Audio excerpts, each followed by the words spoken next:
Larry, and Judy, talking about the new term. First, you have some time to look at questions 21 to 26.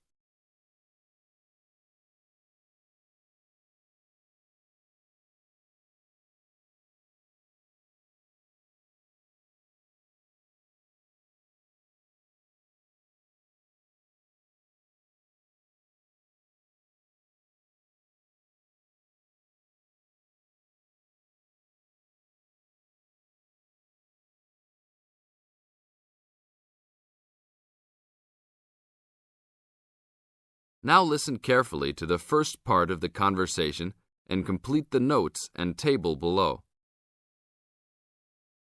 Okay, everybody, welcome back to the new term. I hope you've all had a good break and that you're keen to start on your research project. What I'd like to do this morning is to give you a chance to ask questions about the project, requirements, ways of approach, how to get help if you need it. Today is informal. It may be already written on paper, but it's nice to have an opportunity to have it confirmed. So, any questions? Dr. Archer, is there a confirmed due date yet to hand it in? Yes, I can now confirm that it's 16th of July, not 15th, as first advised. Okay? And what about the word limit? Well, there is some flexibility on this, but in general it's 8 to 10,000 words. Ah, I see. And you can choose your topic, anything from years 2 and 3. Yes? I still can't work out what I want to do it on. In that case, you should see your course tutor to agree on your final topic, and you should also be aware that there is special assistance available at the library on library resources if you need help on that. Can I just check on the deadlines for everything? Certainly. Look, let me write it on the board when each stage should be completed. First of all, you've got to work on your basic project outline, and that's due in to your course tutor by 21st of February, which is only 2 weeks away, so you need to get cracking on that. Do we have to include a full reference list by then too? No, your reference list is due on 6th of April, which is 1 week later, so you have time to discuss this with your tutor. And when should we be doing the research? Well, that's over a 1-month period, essentially April to May. And the write-up? Well, you need to do quite a bit of research before you get going on your writing, so that's really May to July, with a due date for handing in on the 16th. Any more questions? Now look at questions 27 to 30.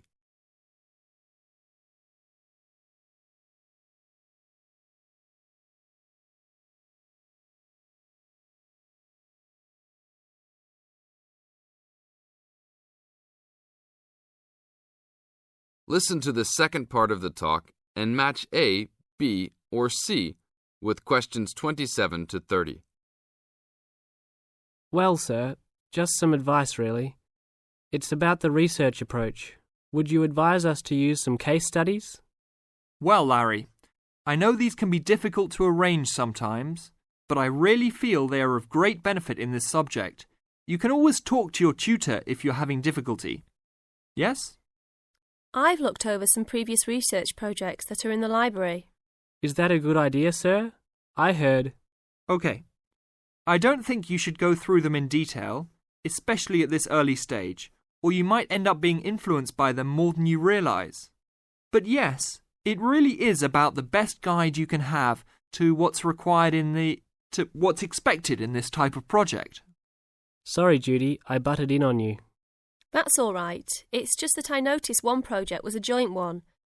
They worked together as a pair. Is that a good idea? Yes, I remember that paper.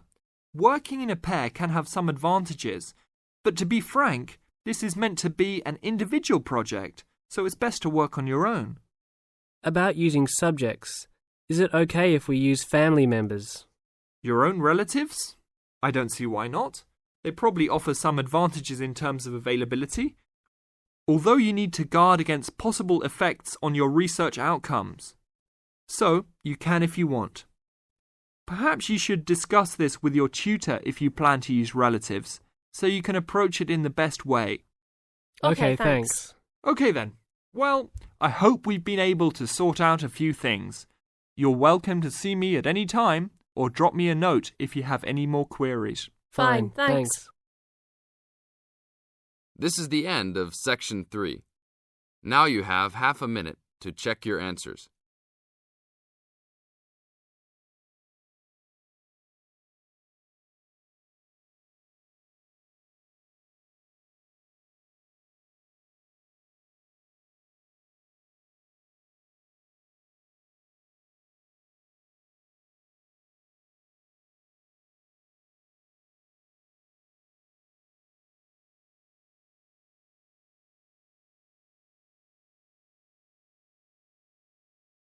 Now turn to Section 4.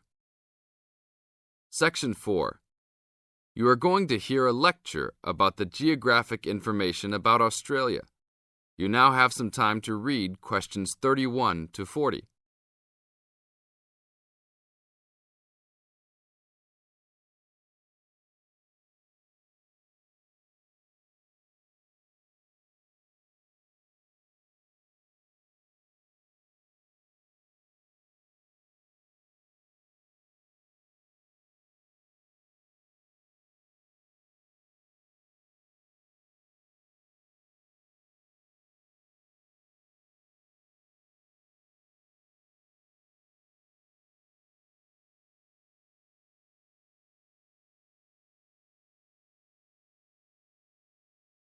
Now listen to the lecture and answer questions 31 to 40 by choosing the best answers from the choices. Good morning, everybody. We'll continue to look at Australia, and today look at one of its greatest natural challenges, water for the agricultural sector. As the only nation to occupy an entire continent, Australia has a unique environment, with much of it very flat and dry. One notable feature of the Australian continent is that it is the lowest of the continents. The average elevation is less than 300 metres, compared with the world's mean of 700 metres, and its highest mountain is only 2,228 metres, so it is overall a very flat country. It is also dry. In fact, Australia is the driest, after Antarctica, of the continents. Yet Australia has extremes of climate and topography. There are rainforests and vast plains in the north, snowfields in the southeast, deserts in the centre, and fertile croplands in the east, south, and southwest. And Australia contains some of the wettest areas on Earth. In western Tasmania and on the northern Queensland coast, but half of the continent has an annual rainfall of less than 300 millimetres each year, and only 20% has more than 600 millimetres each year. A major problem is that the limited water resources do not match up with where water is consumed. The major water resources are in northern Australia and Tasmania, whereas most of the agriculture and people are in southeastern mainland Australia.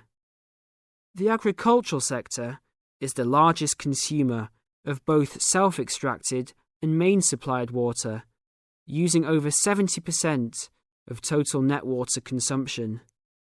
Electricity and gas supply and water, sewerage and drainage services use notable amounts of self-extracted water.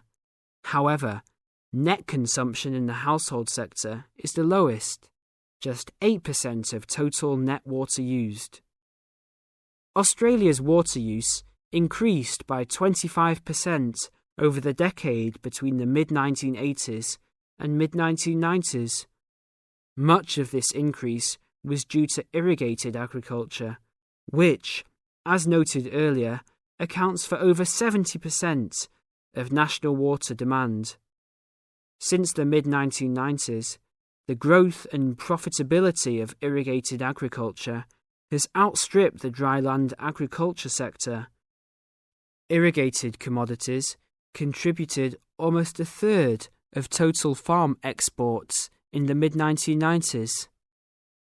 The results of a special government report in 2000 showed that if today's water use arrangements continue, the water needs of the rural industries will outstrip water availability by about 2020.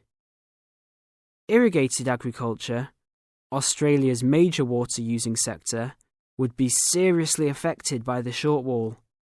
And although groundwater underlies large areas of Australia, it accounts for only 4% of water use. So, clearly, apart from water for households, which mainly comes from dams or rivers, it is the rural sector where efforts towards water conservation are particularly directed. In this sector, the largest consumers of water are the meat and wool industries. One of the major problems in considering sustainable agriculture is the large amount of irrigated water used to produce these products. Some of the crops, such as wheat, maize, and soybeans, also use a lot of water.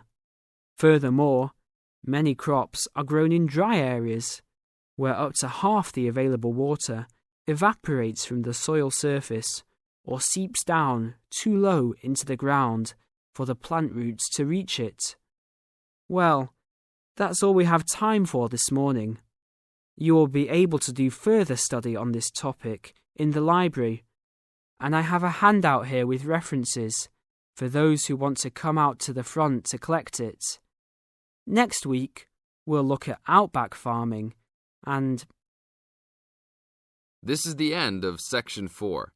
You now have half a minute to check your